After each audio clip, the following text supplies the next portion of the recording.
कल्प, वृक्ष। कल्प माना सतयुग, त्रेता, द्वापर और कलयुग, चारों को मिला के एक बनता है कल्प। फिर ये कल्प कैसे वृद्धि को पाता है, तो ये इसका मीन कल्प वृक्ष।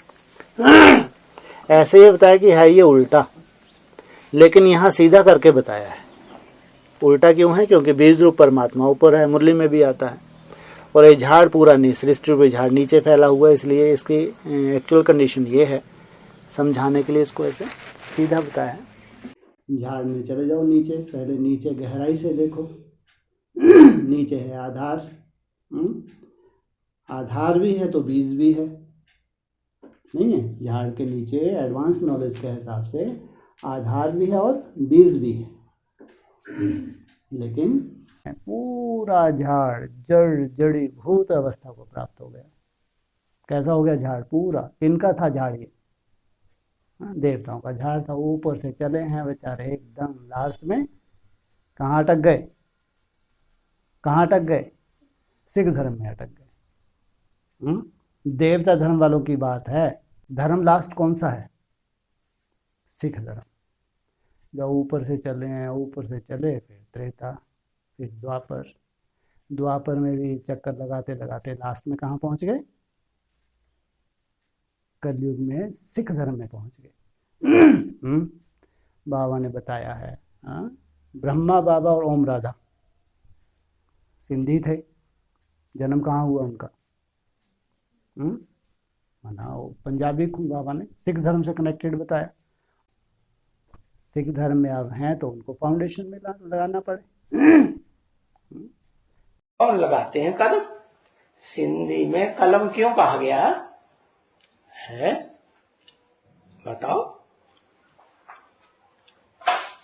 अरे ब्रह्मा बाबा सिंधी थे ना, है? तो उन्होंने कलम लगाई कि नहीं नए वृक्ष की? है? चलो, उस वृक्ष में कोई भी धर्म के हों, षष्ठी रूपी वृक्ष जिसे गीता में कहा है अश्वत्थ वृक्ष, तो सबकी कलम लगाने वाला कौन हुआ? पहला पहला। बीज को थोड़ा ही कहेंगे कलम लगाने वाला, है? तो कलम लगाते हैं सिंधी। पंजाबी खून और सिख धर्म। क्या कहा? जैसे जगदम्बा के लिए क्या बोला? पंजाबी खून और सिख धर्म। फाउंडेशन लगाने तो ऊपर से चले हुए हैं। कौन चले हुए हैं? देवी देवता धर्म की आत्माएं। चक्कर लगाते लगाते ऊपर वाला जानता है। कौन ऊपर वाला? वो अव्यक्त ज्योतिर्लिंगम जानता है, जो सर्वश्रेष्ठ एक्टर थे, सबसे वंडरफुल जो एक्टर थे, वो लास्ट में कौन से धर्म में है? सिख धर्म में। तो उन्हीं को फिर सिख धर्म से निकाल के उनको फाउंडेशन उनके द्वारा ही लगाया जाता है झाड़ का, जब जड़ जड़ी भूत अवस्था को प्राप्त हो जाता है। लग गया फाउंडेशन। फाउंडेशन से सबसे पहले हैं बीज, बीज से फिर जड़ें। इन सब को मिला जुला रूप फिर तने के रूप में दिखा दिया, प्रैक्टिकल रूप। तने में किसको दिखाया? तने में विष्णु रूप को दिखाया है। यह है देवता धर्म की आत्माएं, तने के रूप में जो दिखाया है। आदि सनातन देवी देवता धर्म की पक्की आत्माएं। डायरेक्ट बीज से कनेक्शन बिल्कुल नहीं है, और धर्मों का है ही नहीं। किसी भी धर्म का कनेक्शन बीज से नहीं है, ध्यान रखना। किनसे है? अव्यक्तवाणी में ही आया है। हाँ, ये जितने भी धर्म निकले हुए हैं निराकारवादी, इनका कनेक्शन नहीं है, बिल्कुल नहीं है। इनका कनेक्शन केवल तना से है, और तना का कनेक्शन जो देवता धर्म की आत्मा है 24, इनका कनेक्शन है बीज से। बाकी अपने अपने धर्म में अभी फिक जाएंगे। 4 साल में जाओ अपने अपने धर्म में धक्के खाओ। अब भी 4 साल में इनको बहुत मेहनत करनी पड़ रही है। तना वाले वो अब जाके पके हैं, 23 में जाके पक गए, परिपक्व अवस्था को पहुंच रहे हैं। अब इतनी मेहनत लगी है सालों की। इनका भी रचयिता और रचना, जो विष्णु रूप है उसमें रचयिता कौन? रचयिता शिव बाबा। उसकी हैं 4 भुजाएं। शिव बाबा है रचयिता, ये 4 भुजाएं हैं उसकी रचना। यह है प्रैक्टिकल जो अभी तैयार होने जा रही हैं। तो राम बाप की आत्मा है जो विष्णु के मस्तक में बैठी हुई है। उसके साथ 4 मददगार रूपी भुजाएं अपने संस्कार मिला के एक कर देती हैं।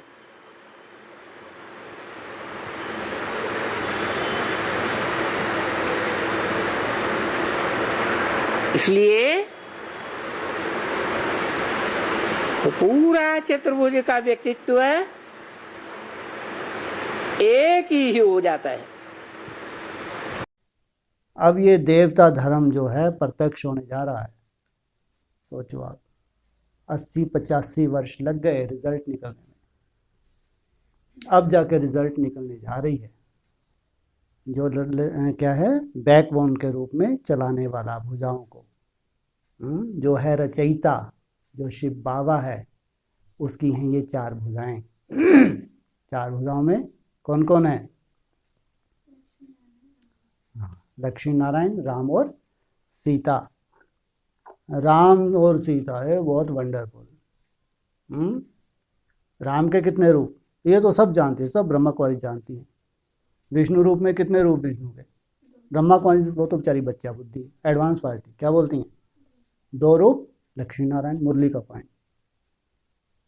राम के कितने रूप? 2 रूप। ऐसा कहीं है किसी मुरली में आया? बताओ कोई मुरली। एक निराकारम, एक साकारम, और अरे भक्ति मार्ग को अब थोड़ा चले जाओ। सबसे पहले आएगा राम की 12 कलाएं, और फिर वो बताएंगे सूर्य की भी 12 कलाएं होती हैं। इसको राम को क्या बोलते हैं? सूर्यवंशी बताते हैं। ये और मुरली क्या बोलती है? राम की कितनी कलाएं हैं? 14 कलाएं। कितना अंतर हो गया? हाँ, ये जरूर बोल दिया। टू लेट का बोर्ड लगने के बाद आया, इसलिए त्रेता के अंत में चला गया। कितना अंतर हो गया? माना जरूर आपने कुछ ना कुछ पुरुषार्थ किया है। टू लेट का बोर्ड लगने के बाद आप उस संगठन में आए जिस संगठन में प्रत्यक्षता हो गई। इसलिए आप कहाँ चले गए? द्वापर युग में नहीं चले गए। कहाँ चले गए? त्रेता के अंत में चले गए। तो कितनी कलाएं मिली आपको? 12 कला मिली। और एक है 14 कला वाला मर्यादा पुरुषोत्तम। कभी भी मर्यादा का उल्लंघन करता है? कभी नहीं कर सकता। मर्यादा का उल्लंघन हो ही नहीं सकता।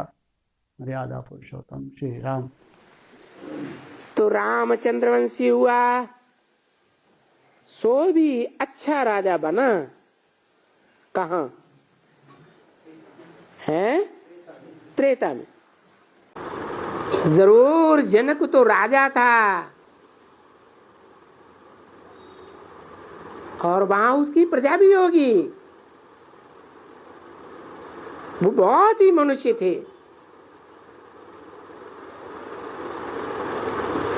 तो जरूर वहां नई दुनिया में भी जनक आना चाहिए।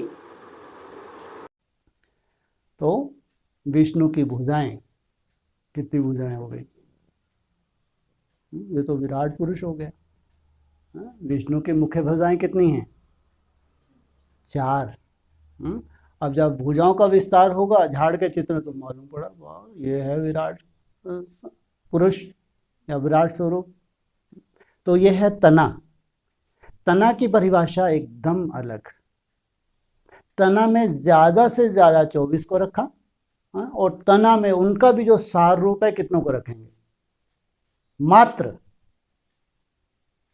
8, इससे ज्यादा नहीं तो माना नहीं।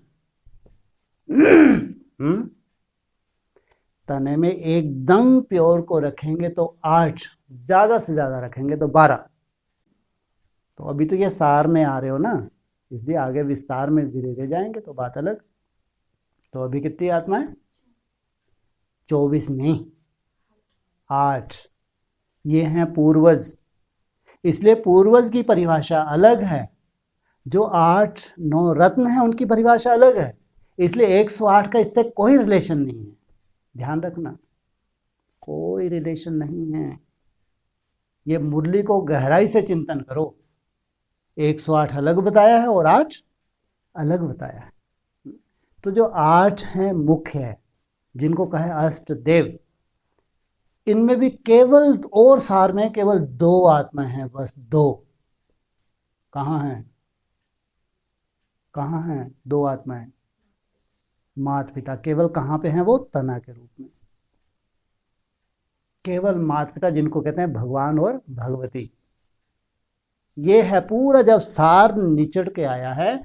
अव्यक्त ज्योतिर्लिंगम बीज से निकली हुई 2 आत्माएं, जिनकी 66 में प्रत्यक्षता की। आने वाले 10 वर्षों में भारत में भ्रष्टाचार विकारों का अंत हो जाएगा, लक्ष्मी नारायण का राज आ जाएगा। ये है अव्यक्त ज्योतिर्लिंगम से निकली आदि लक्ष्मी आदि नारायण।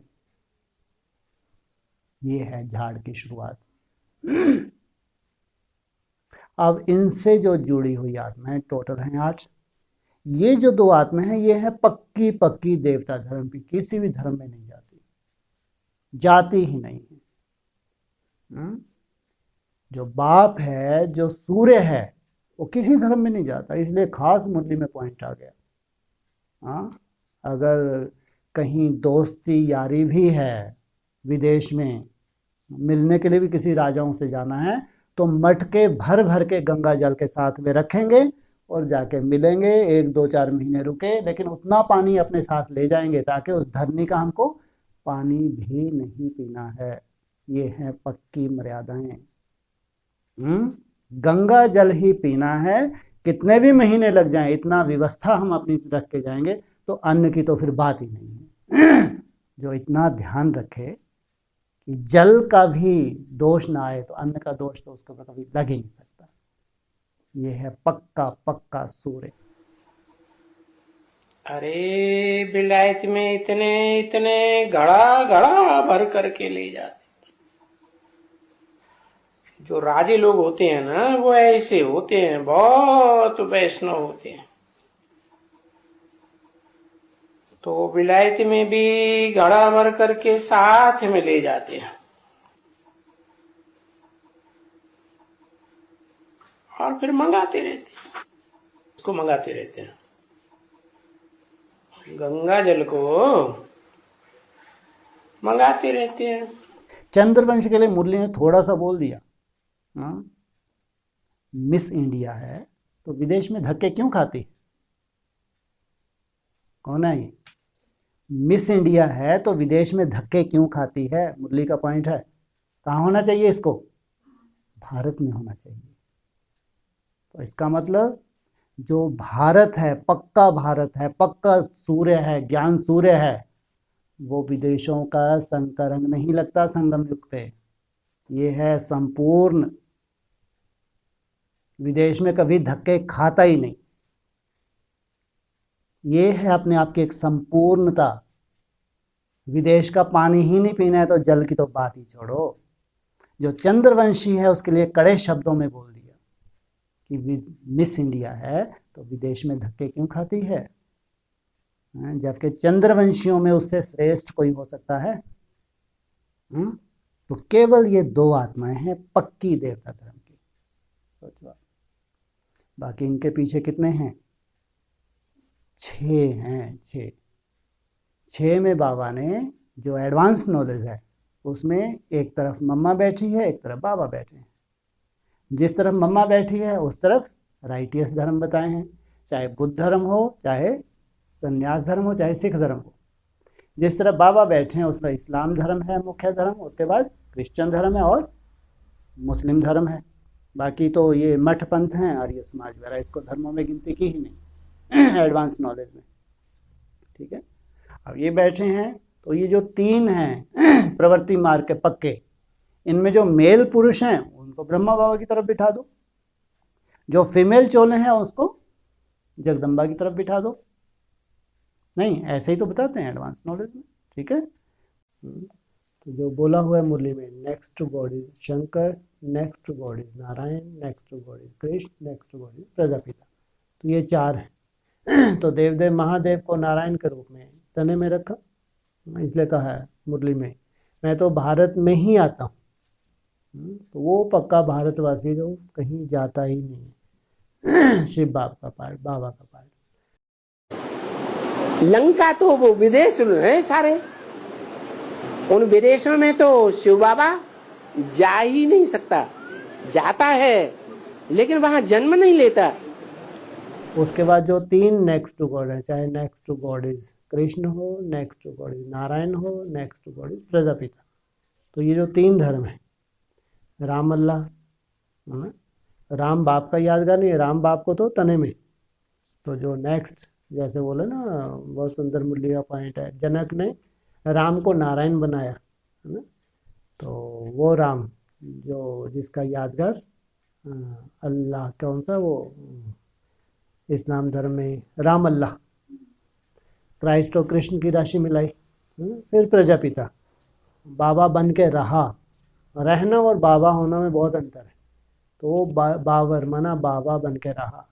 तो ये तीन जो नेक्स्ट टू गॉड हैं, ये जो तीन लेफ्टिस्ट धर्म हैं, इनके पूर्वज और इनकी जो सहयोगी शक्तियाँ हैं वो जो राइटियस जो तीन धर्म हैं, चाहे सिख धर्म हो, चाहे संन्यास धर्म हो, चाहे बौद्ध धर्म हो, उसमें एक तो है प्रवृत्ति मार्ग का सिख धर्म, बाकी संन्यास और बौद्ध धर्म। बौद्धियों को भी सन्यासी बताया, इसलिए वह सन्यासी कब आया, तो उसमें बताया कि उससे थोड़ा पहले, क्रिश्चियन से थोड़ा पहले। तो ये वो आत्माएं हैं, वरुण शंभु नितुरम कुमारी। तो वो तो इस तरह से तीन ये धर्म, ये मुख्य धर्म, और तीन लेफ्ट तरफ के, ये जो 6 जो अष्ट देव हैं खास, 2 को छोड़ के, तो ये पूर्वज हैं 6 धर्मों के पूर्वज। पसंद सूर्यवंशी, और दूसरा जो आखिर में जाकर के अंतिम जन्म में जाके चंद्रवंश से प्रभावित हो जाता है, माना थोड़ा सा स्लाइट अंतर, 84 जन्मों में से एक जन्म का अंतर चंद्रवंश का प्रभाव पड़ जाता। तो यूं कहें कि वो जो अंतर पड़ता है, वो अंतर फिनिशिंग के हिसाब से उसको चंद्रवंशी में ले जाता है। ऐसे तो 83 जन्म के पक्के हैं। क्या है पक्के? 83 जन्म के अष्टदेव कौन से धर्म के पक्के हैं? सूर्यवंशी हैं, लेकिन आखिरी जन्म में हार खा जाते हैं। हाँ, 2 तो हो गए उसमें, सूर्यवंशी चंद्रवंशी, बाकी 6। हाँ, बाकी रह गए 6। तो 6 जो है वो इस्लामी, बौद्धी, क्रिश्चियन, सन्यासी, हाँ, सन्यासी, सिख, मुस्लिम और सिख। हाँ, सिख धर्म में प्रभावित हो जाते हैं आखिरी जन्म में। हाँ, ये बाकी 6 में लेफ्ट साइड के हैं वो सब पावरफुल हैं, इसलिए भाई हैं, और जो राइट साइड के हैं वो सब बहनें हैं।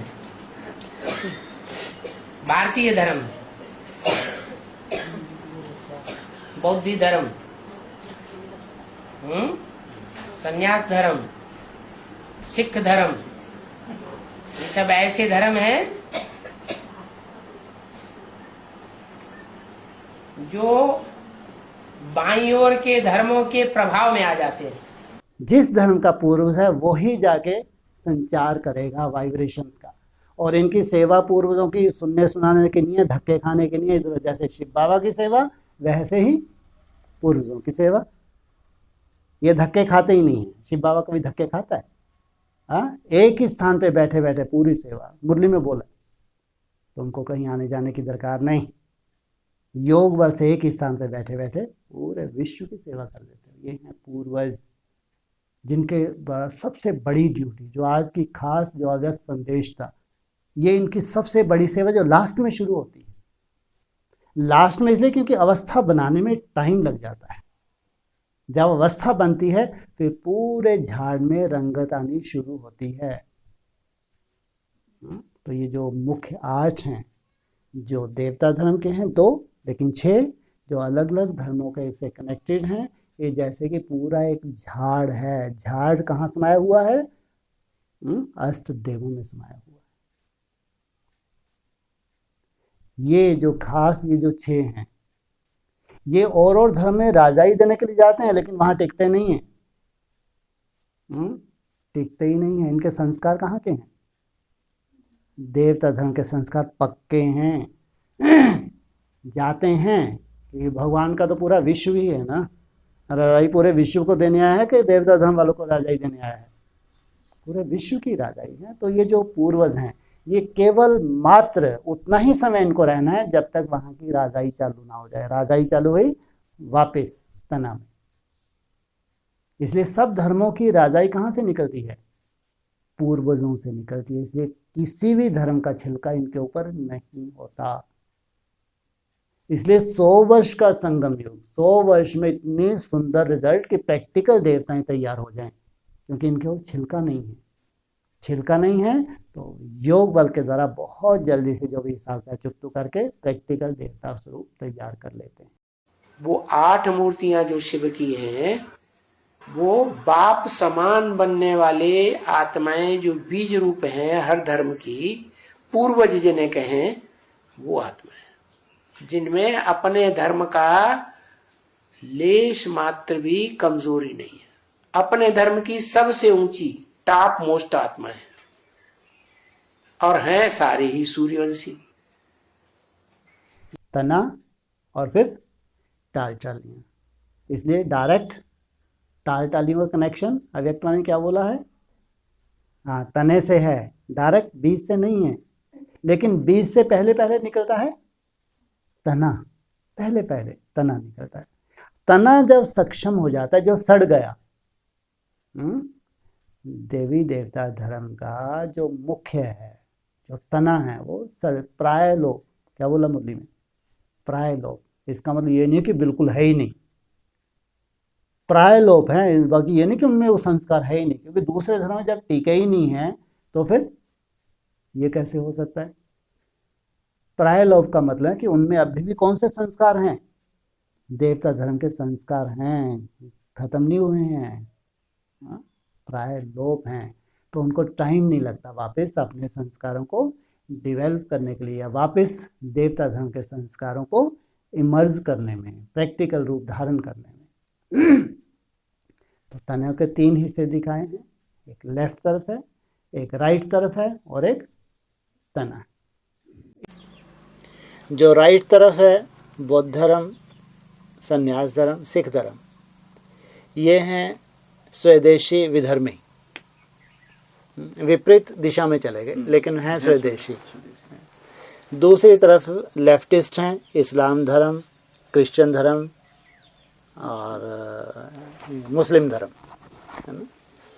और ये हैं विदेशी विधर्मी, विदेशी भी हैं और साथ में विपरीत आचरण करने वाले भी हैं। उसके बाद द्वापर युग में सबसे पहले इब्राहिम, महात्मा बुद्ध, शंकराचार्य और क्राइस्ट, तो इन आत्माओं को दिखाया है। तो इनकी बीज रूप आत्माएं जो मुख्य बाप की सहयोगी बनती हैं, या ये कहें कि सबसे पहले जो अपना छिलका उतारने के निमित्त बनती हैं। अगर किसी का अपने धर्म का छिलका उतर गया तो क्या बन गया? देवता, देवता धर्म का बन गया। इसलिए बाबा जो कहते हैं, कहीं कहीं बाबा ने जो 8-9 जो रत्न हैं उनको भी अष्टदेव इशारा दिया पुरानी कैसेट्स में, क्योंकि उनका जब छिलका उतर जाता है तो जब तक खुद का छिलका नहीं उतरा तो दूसरों क्या पढ़ाई पढ़ाएंगे। तो जो उनके 12-12 के ग्रुप्स हैं जिनको उनको फॉलो करना है, इसलिए बाबा ने कहा हर एक धर्म का अपना प्रजापिता भी होगा, अपने अपने धर्म का। तो प्रजापिता तब सिद्ध होता है जबकि उसकी पॉपुलेशन उसको स्वीकार करे, है ना, और कम से कम खुद इस काबिल बने कि जैसा बाप है बाप से स्टेज बनती है तो फिर दूसरे उसको फॉलो करें। इसलिए 108 की माला के लिए पहले इनके जो टॉपर हैं उनका छिलका उतरना जरूरी है। उनका सेल्फ का जब छिलका उतर जाता है तो उनके फॉलोअर्स उनको फॉलो करते हैं, तो ऐसे धीरे धीरे 108 की माला तैयार होती है। तो जो मुख्य मुख्य बीज हैं जो 7 धर्मों के, ये भी द्वापर युग की शूटिंग और कलयुग की शूटिंग, भविष्य की जो शूटिंग पीरियड आगे चल के आता है, तो उसमें अपनी अपनी फाइनल स्टेज को लेते हैं। 9 धर्मों के 9 ग्रुप हैं, 12 के। हर धर्म में ये 12 राशियां हैं। वो 12 के ग्रुप अलग अलग धर्मों के हैं। उन 12 का कोई मुखिया भी होगा कि नहीं? तो जो मुखिया है वो संगम युग में भी सदाकाल का साथी नहीं है, विश्व पिता का। और वहां भी द्वैतवादी द्वापर युग में भी साथी नहीं रहते।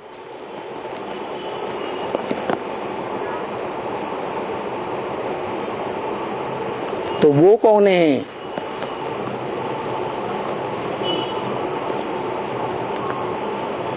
वो 12 के ग्रुप जो और धर्मों के हैं, सूर्यवंश को छोड़ करके, उनके मुखिया ही उन कम कलाओं वाले नारायणों को जन्म देने वाले। जो 5 पांडव बताया, सबसे पहले देवता धर्म सूर्यवंश का बीज, फिर नंबर 2 तो ब्रह्मा को बताया है, ब्राह्मण, सूर्यवंशी ब्राह्मण। दूसरा क्षत्रिय चंद्रवंशी भीमसेन। तीसरा अर्जुन बौद्ध धर्म का बीज। चौथा नकुल संन्यास धर्म का बीज। और सहदेव सिख धर्म का बीज। ये है 5 पांडव। इनकी माना ग्रुप्स हैं, इनके अपने अपने ग्रुप्स हैं।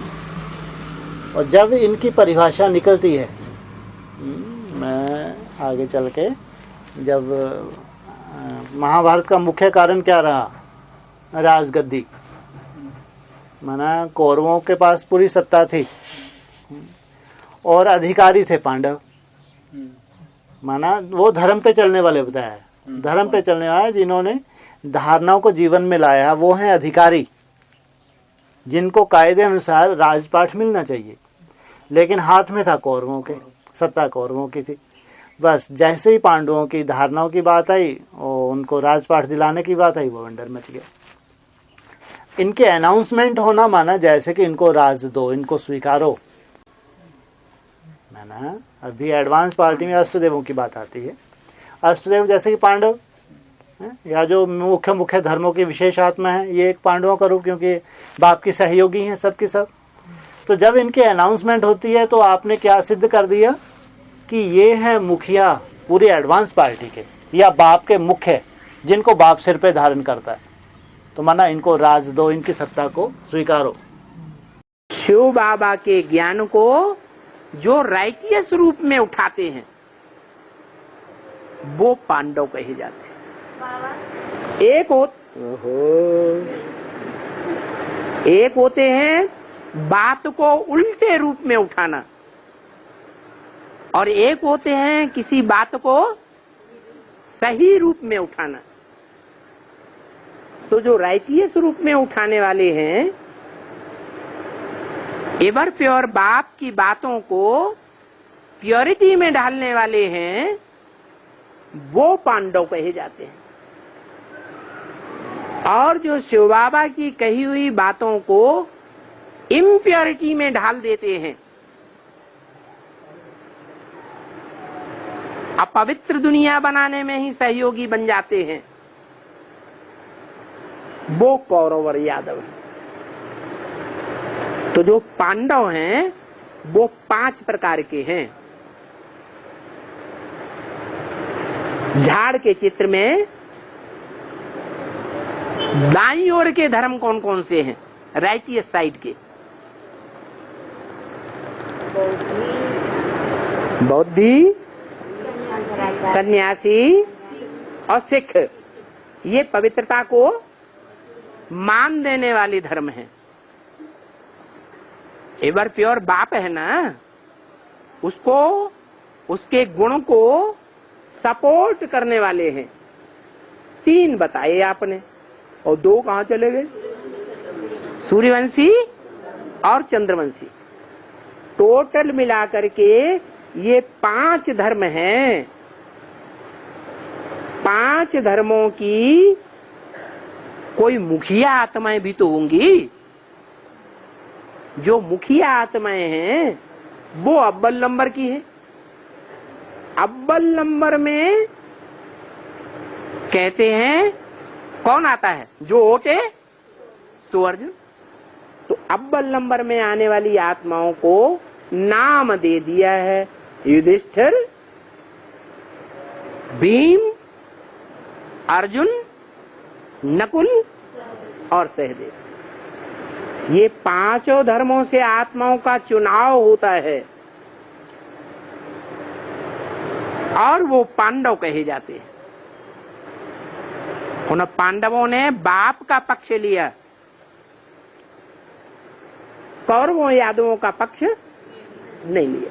तो ये है मेन महाभारत का युद्ध, क्योंकि भगवान कहता है कि जहां धर्म है वहां मैं हूं, जहां धारणा है वहां मैं हूं, जहां धारणा नहीं है वहां मैं नहीं हूं। कौरवों के पास धारणा ही नहीं थी, सेवा तो बहुत की, चारों तरफ ढिंढोरा तो खूब पीटा, भगवान की महिमा तो खूब की, इसमें कोई शक नहीं है, लेकिन जीवन में नहीं धारण किया। जैसे कि हो गए रावण के वंशज। रावण ज्ञानी था नहीं था, लेकिन जीवन में तो धारणा ही नहीं थे। तो ये जितना भी कौरव संप्रदाय क्या हो गया, जीवन में इनके धारणा नहीं है। जो पांडव हैं मुट्ठी भर हैं, जिनको बाप सर पे रखता है, उनका मेन टारगेट सुनना सुनाना नहीं। किसी मुद्दे में बोला सुनने सुनाने का, उनको टारगेट क्या दिया? सूर्यवंशी को तुम जीवन में धारण करते हो, इसलिए सूर्यवंशी को कहीं नहीं बताया बाबा ने। ये तो धारणा की मूर्ति हैं। यह है चैतन्य प्रदर्शनी, प्रैक्टिकल प्रदर्शनी, जो वाचा से नहीं अपने जीवन से प्रेरणा देती है। तो जो ऐसी आत्मा है, श्रेष्ठ पुरुषार्थ करने वाली आत्मा है, इनको कहेंगे ये धर्म पे चलने वाली धारणा है। धर्म पे चलने वाली धारणा मूर्त आत्मा है, या धारणाओं को लाने के अभ्यासी या पुरुषार्थी। तो जैसे इनका अनाउंसमेंट होता है, तो जो जम के बैठे हुए हैं या आगे चल के जिनके हाथ में सत्ता होगी, तो उनको बौखलाहट तो होनी ही चाहिए, क्योंकि ऐसा ही तो 75 में हुआ। जिनके हाथ में सत्ता थी, अव्यक्त वाणियों में जिनकी बहुत महिमा की हुई थी, उधर अव्यक्त वाणी में महिमा करो, यहाँ बाप महिमा कर रहा है। क्या कर रहे बाप? इधर खूब महिमा कर रहा है कि नहीं की, लेकिन जीवन में बाप जानते हैं इनके जीवन में कछु है नहीं। तो उधर भी संदेशों में क्या किया? अव्यक्त वाणी में महिमा खूब की।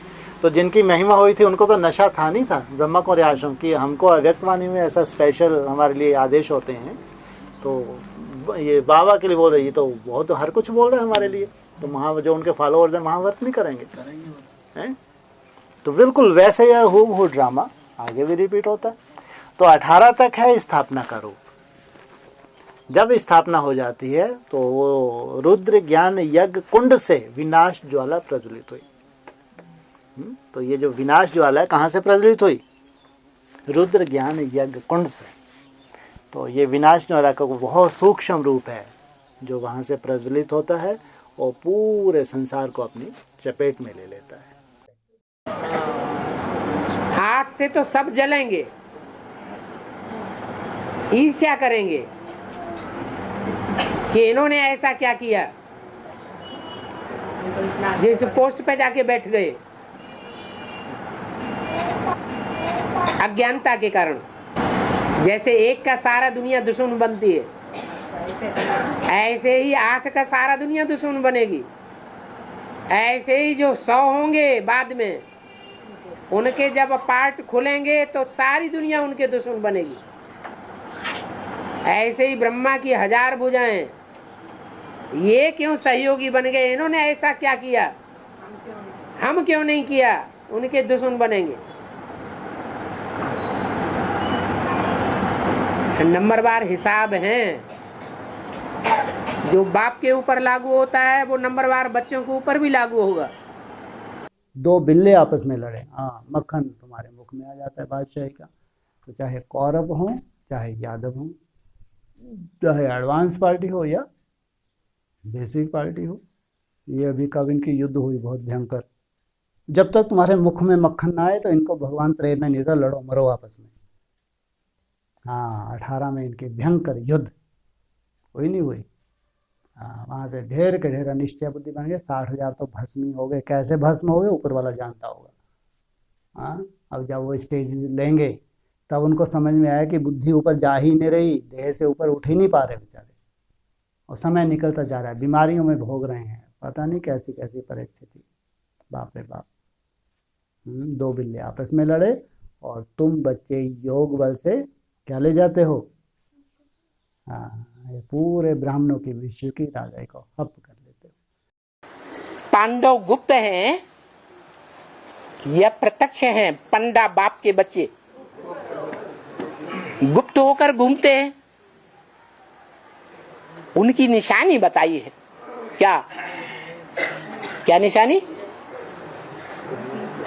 उस निशानी से अपन को समझ लेना चाहिए कि हम पांडव बने हैं। 5 पांडवों में से कोई स्तर के पांडव या नहीं बने हैं। बाप के बच्चे, पंडा बाप के बच्चे पांडव। क्या निशानी बताई? किसी को याद नहीं? पांडव कभी लड़ते नहीं हैं, आपस में लड़ते हैं तो बस समझ लेना चाहिए। बाबा नहीं लड़ेंगे तो अंधों का कैसे होगा? आपस में नहीं लड़ते हैं, परिवार में। ये लोग अधिकांश देखता है लड़ते ही रहता है, लड़ते ही रहता है। तो जिनको दिखाई पड़ते हैं या जिनको अनुभव होता है, जानते हैं कि हम लड़ते हैं और दूसरों को भी लड़ते हुए देखते हैं, चुप नहीं रह पाते। मुरली में तो बोला है सबसे अच्छी चुप। तो ये जो गर्भ काल दिखाए हैं अंडे शेप में, माना गर्भ का रूप है, तो ये 3 इसमें स्टेजेस दिखाई हैं। ऊपर परम धाम, बीच में सूक्ष्म वतन और नीचे है स्थूल वतन। ये जैसे कि हमारी 3 स्टेजेस हैं।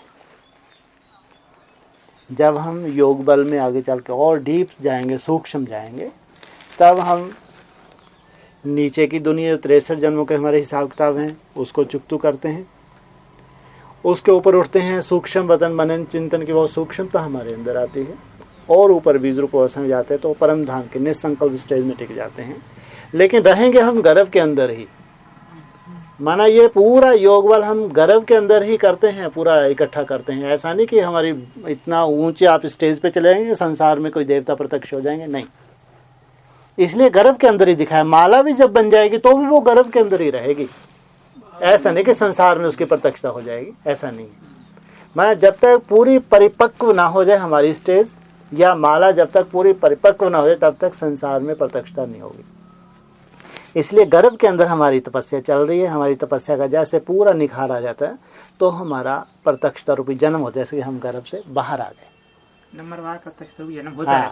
तो फिर हम अपने ही परिवार में पहले प्रत्यक्ष होते हैं, फिर ये परिवार का दायरा बढ़ता जाता है, एडवांस पार्टी, फिर बेसिक, फिर जाके संसार। इसलिए ये हमारे जो गर्भ भी हैं इसकी भी स्टेजेस हैं। ये अच्छा हमारी मुरलियों में पूरा हमको आईना दिखाया हुआ है ताकि हम अपने पुरुषार्थ से अपनी स्टेजेस को भी देख सकते हैं। तो मुरलियों में बोला है कि तुम्हारी कर्मातीत अवस्था की शुरुआत जब तुम्हारी 8 घंटे याद की यात्रा हो जाती है तो वहाँ कहेंगे कर्मातीत अवस्था, और जब तक 8 घंटे याद नहीं है तब तक हम कर्मातीत अवस्था में नहीं। आज हमारा चार्ट तो 12, 14, 16, 18 तक भी है, लेकिन इसमें 8 घंटे नहीं है अभी। जिसको बाबा 8 घंटे मानता है 18, 20 में, तो आगे चल के हमारा 24 घंटे का चार्ट भी बनने वाला है। क्योंकि अव्यक्तवा ने बोला है जब तुम 24 घंटे अव्यक्त स्थिति में रहोगे तब तुम्हारी 8 घंटे याद की यात्रा निकलेगी। 8 घंटे की अगर तुम्हारी ज्योति बिंदु स्टेज बन गई तो फिर 24 घंटे की तो बन ही जाएगी, और ऐसी स्टेज बन जाएगी तो तुम्हारा पार्ट ध्रुव है। तो ऐसा भी समय हमारा आगे चल के आएगा कि हम बहुत लिमिट का थोड़ा सा सोएंगे, 1-8 घंटा अगर सो ली तो सो लिए, तो उसके बाद हम पूरा याद में ही रहेंगे। तब ज़रूर उसमें से हमारी 8 घंटे जो बाप जिसको स्वीकार करता है तो वो कहेंगे कि अब 8 घंटे हमारी याद की यात्रा है। तब हम कहेंगे हमारे 63 जन्मों के जैसे इंटरनल हमारी चेकिंग है, खुद महसूस करें जैसे हम डिटैच हो गए, हम अपने अटैचमेंट को खुद जानते हैं, जहाँ जहाँ हमारा लुकाव झुकाव है हम खुद जानते हैं, जहाँ जहाँ हमारी बुद्धि फंसी है खुद जानते हैं। अचानक जैसे कि तार सब तरफ से टूट जाएंगे। बहुत सबसे पहले आत्मा खुद ही अनुभव करेगी, बाप तो जाननहार है। तो 63 जन्मों का हिसाब था चुकते हुए, जैसे कि हम त्रेता युग की सीढ़ी पे पांव रखा, तो वहां से हम मानते हैं हमारे स्वर्ग की शुरुआत। और यहाँ हम कहेंगे कि सूक्ष्म वतन को एक तरह स्वर्ग मान ले, जो 3 देवता हैं इस दुनिया से ऊंचे बताए गए हैं, लेकिन सूक्ष्म वतन की स्टेज पार करने के बाद हमको कहाँ जाना होता है? परम धाम। वो है हमारी लास्ट स्टेज, संपूर्ण बीज रूप अवस्था। तो उस स्टेज में जाने के बाद बाप को छू के वापिस नई दुनिया में। पहले हम दौड़ी पहनते हैं, रुद्र बाबा को हाथ लगा करके फिर पहले आकर के गद्दी पर बैठ जाएंगे।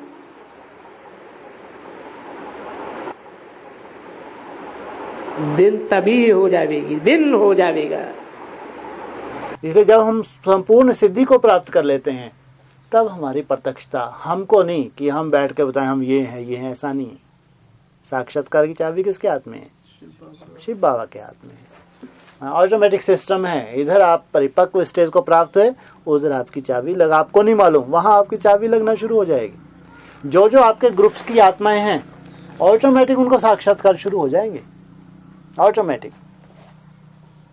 आपको मालूम भी नहीं है वो कहाँ पे है आत्माएं, वो वहां बैठ के आपके साक्षात्कार कर रही हैं, आनंद ले रही हैं।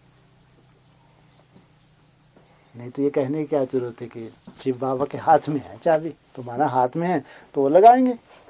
अब भी उल्टा होता है, सबको लगता है कि हम खूब अच्छा ज्ञान सुना ले, खूब अपने को प्रत्यक्ष कर ले, हम ये हैं, यही कुछ तो चल रहा है एडवांस पार्टी में। जबकि सब के सब आगे क्या हो जाएगा?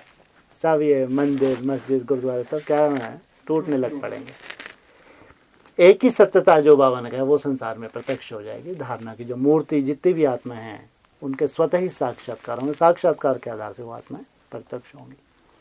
इसलिए यहाँ कोई वाचा का कोई रोल नहीं है कि जब तक हम बहुत अच्छा ज्ञान ना सुनाएं, बाबा ने बोले जब तक ऐसे हाव भाव प्रत्यक्ष नहीं करें तो हमारी प्रत्यक्षता नहीं होगी। नहीं, इसकी जरूरत नहीं है। जरूरत है तो केवल धारणा होगी, योग बल।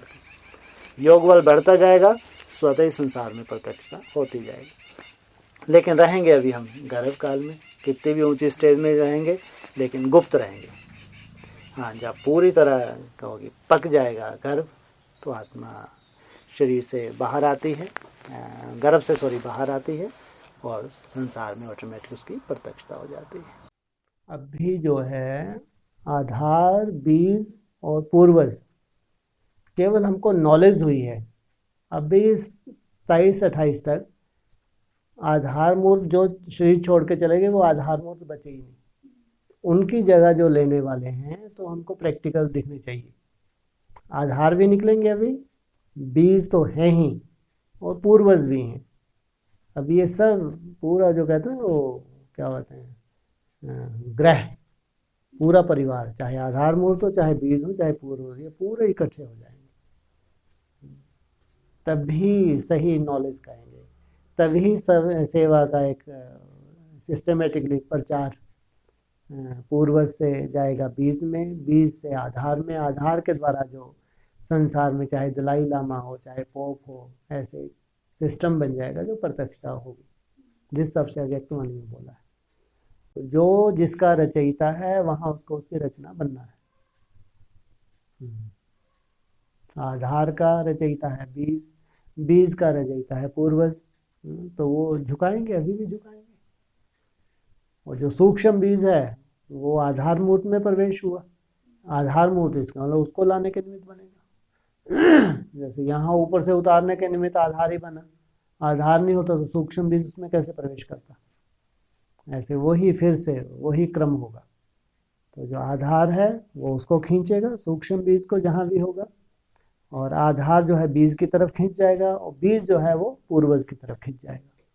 तो 8 राजाइयाँ स्पष्ट देखने में आएंगी। 8 राजाइयाँ स्पष्ट दिखाई देंगी।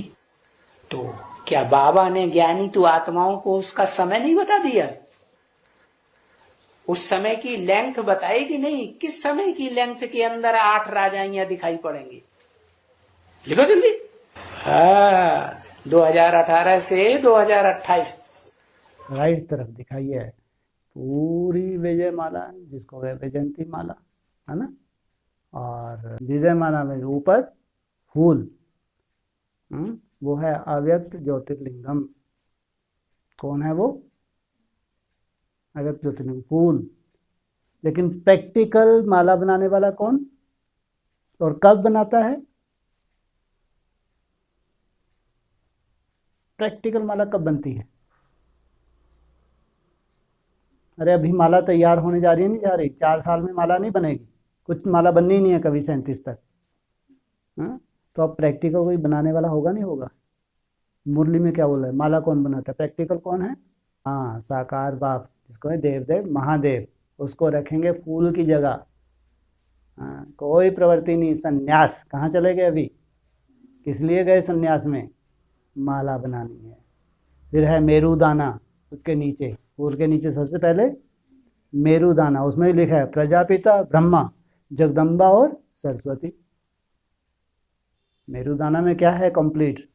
ब्रह्मा के साथ प्रजापिता भी है, प्रजापिता ब्रह्मा और जगदम्बा के साथ सरस्वती। ये है प्रैक्टिकल माला का रूप। ये जितने भी 108 मन के दिखाए हैं, ये है प्रैक्टिकल माला का रूप, प्रवृत्ति मार्ग का। इस झाड़ के ऊपर खड़ा हुआ है ब्रह्मा, वो है झाड़ का कंट्रोलर। इसको एडम जो अभी आया था, एडम इसको कहेंगे, क्योंकि ये है झाड़ का कंट्रोलर कह लो, ये है चैतन्य झाड़ कह लो। बात एक ही है, एडम को बात एक ही है। प्रजापिता भी कह दो, हैं? प्रजापिता भी कह दो, झाड़ प्रजापिता का टाइटल भी मिलता है।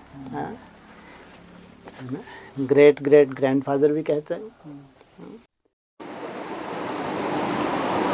देखो ये झाड़ ब्रह्मा का फोटो भी है।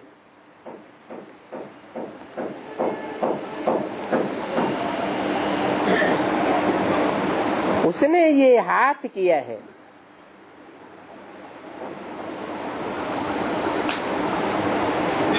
उनको मक्खन मिलता है। ये काहे का मक्खन है?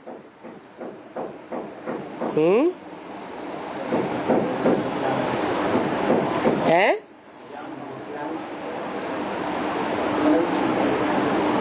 किसने हाथ किया है? हैं? क्या हाथ किया है? अरे सुनते सुनते ही भूल जाते। ज्ञान तो बहने वाला है, और मक्खन तो है, मक्खन तो जाम हो जाता है। तो बरोबर ये विश्व के मालिक पने का मक्खन है। ऊपर जब जाते हैं, और ऊपर कौन बैठा हुआ है? शंकर। जब ये पूरा झाड़ वापिस हरा भरा हो जाता है, कब तक हरा भरा हो जाएगा पूरा झाड़? 37, 36, 37 तक। जब ये पूरा झाड़ फिर से हरा भरा हो जाता है, पूरी राजधानी स्थापना होगी। अब विनाश।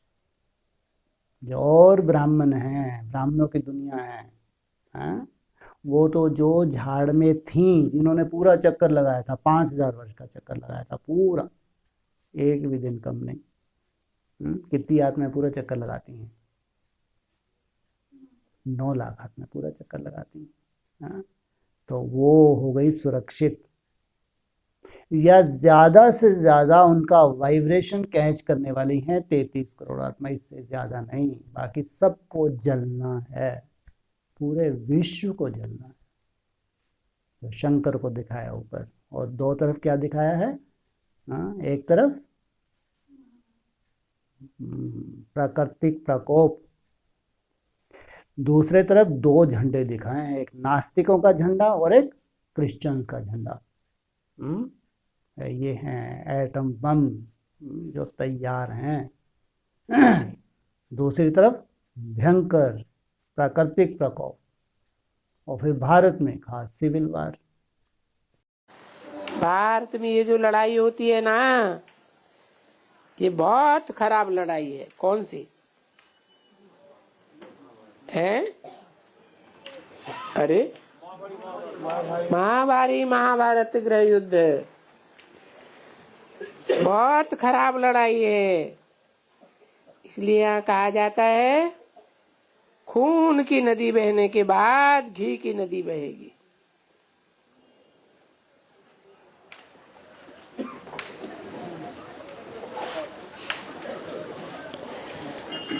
तो खून की नदी, ये मारा मारी यहाँ है, क्योंकि हिंदू और मुसलमान ये बहुत पुराने दुश्मन हैं।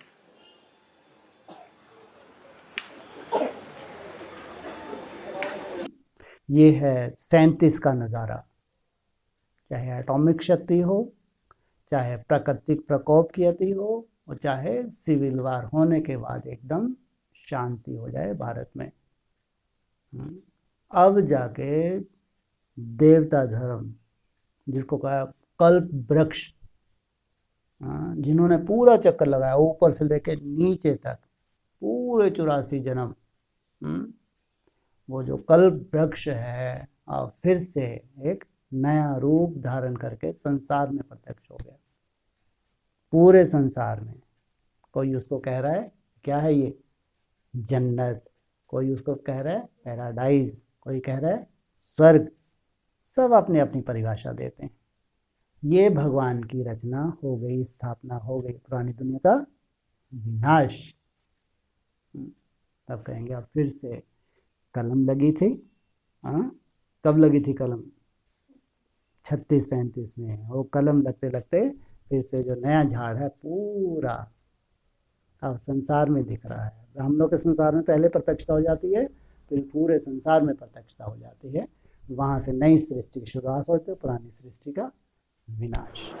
अरे वही झाड़ की तो आत्माएं यहाँ बैठी हुई हैं, और जो वहां भी बैठे हुए हैं अब तक, वो दैवी झाड़ में नहीं आएंगे। कोई नहीं आएंगे, हैं? आएंगे या नहीं आएंगे? तो वहां के लिए भी ये बात लागू होती है और यहाँ के लिए भी लागू होती है। अभी इन बातों का तो तुम्हारे सिवाय और कोई को पता नहीं है कि नया झाड़ कौन सा है और पुराना झाड़ कौन सा है।